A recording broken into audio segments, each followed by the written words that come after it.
میں تمام ناظرین کو بالخصوص تمام زائرین کو، اذانداروں کو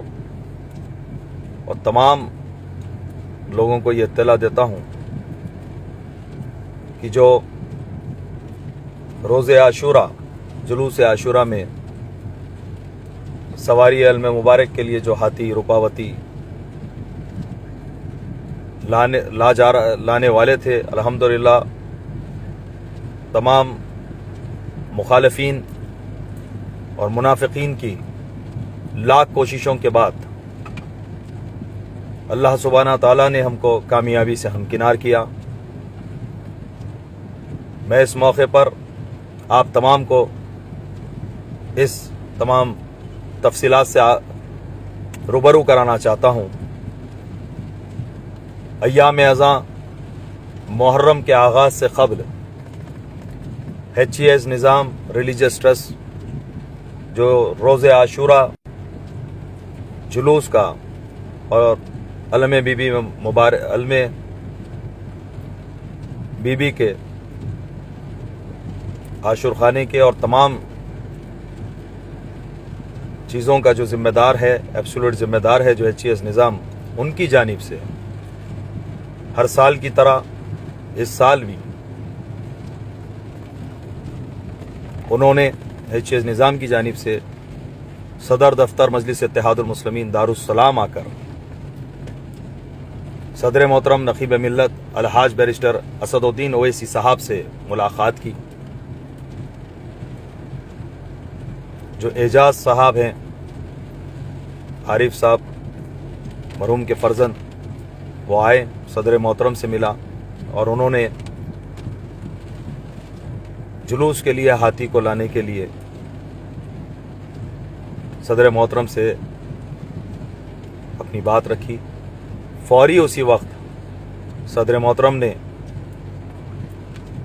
ایک letter chief minister of Telangana جناب ریونت ریڈی صاحب کو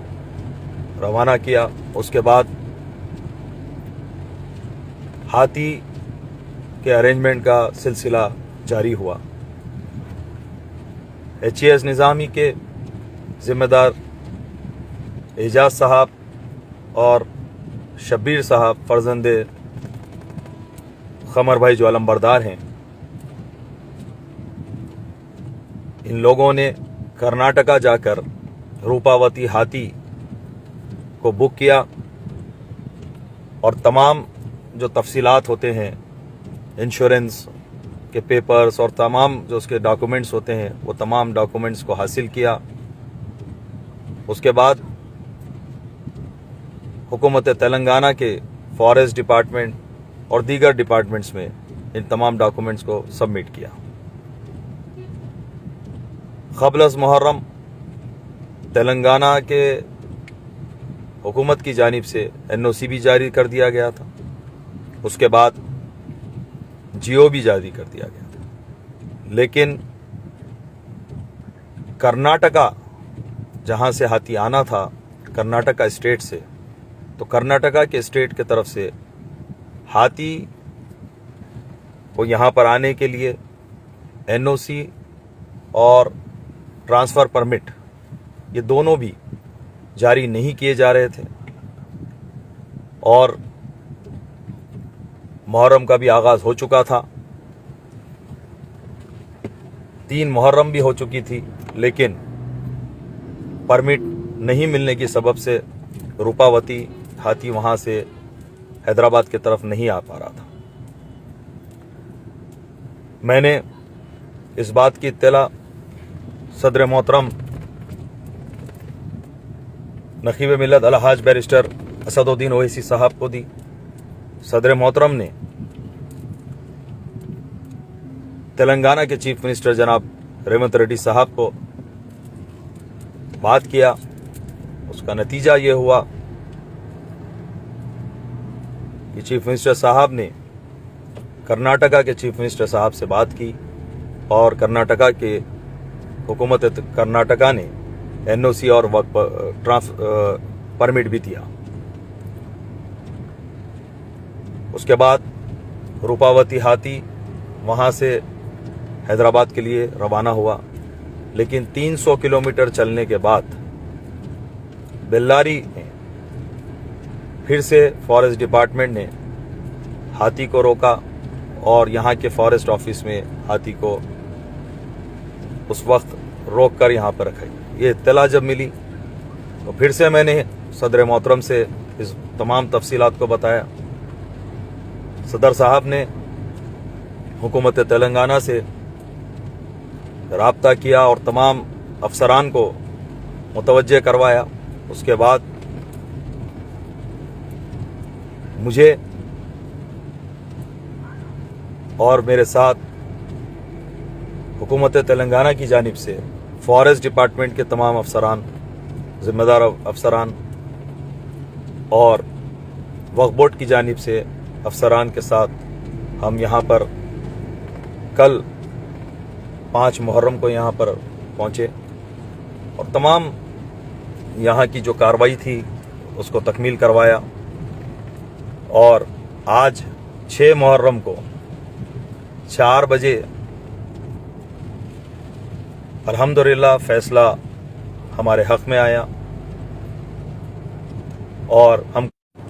کامیابی ملی۔ بات پر اس کامیابی جو ہم کو ملی اس پر میں چیف منسٹر آف تلنگانہ جناب ریونت ریڈی صاحب کا، محمد علی شبیر صاحب کا، بالخصوص صدر محترم نقیب ملت الحاج بیرسٹر اسد الدین اویسی صاحب رکن پارلیمنٹ کا، اور تمام افسران جناب شاہ نواز قاسم صاحب کی تمام کی کاوشیں، کوششوں کا نتیجہ کہ ہم کو ایک بڑی راحت ملی، کیونکہ مخالفین یہ بہت کوشش کر رہے تھے کہ کسی طرح محرم کے عاشور کے جلوس میں ہاتھی نہ رہ پائے، لیکن وہی ہوتا ہے جو منظور خدا ہوتا ہے۔ الحمدللہ یہاں پر آج یہاں سے ہاتھی حیدرآباد کے لیے روانہ ہو چکا ہے۔ میں اور تمام ٹیم جو حیدرآباد سے آئی تھی، فارسٹ ڈپارٹمنٹ کی ٹیم، مائنرٹیز ویلفیئر ڈپارٹمنٹ کی ٹیم،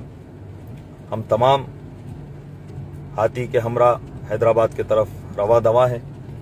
انشاءاللہ صبح اولین ساتوں میں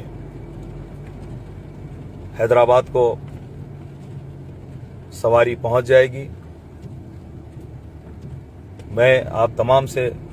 کوئی سی اطلاعات دینا چاہتا تھا، تو یقیناً جو مخالفین ہیں وہ اس بات پر بہت خوش تھے کہ جیسے تیسے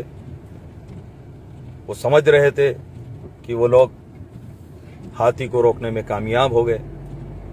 لیکن اللہ کا فضل و کرم کہ اللہ نے ہم کو کامیابی سے ہمکنار کیا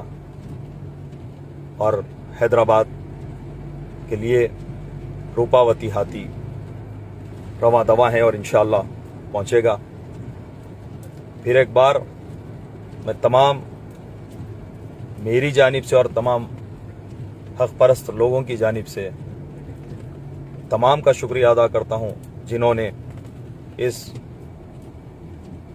پاک مقصد کے لیے تحت آنے والی اس سواری کے آنے کے تمام راستے فراہم میں اپنی خدمات کو انجام دیا۔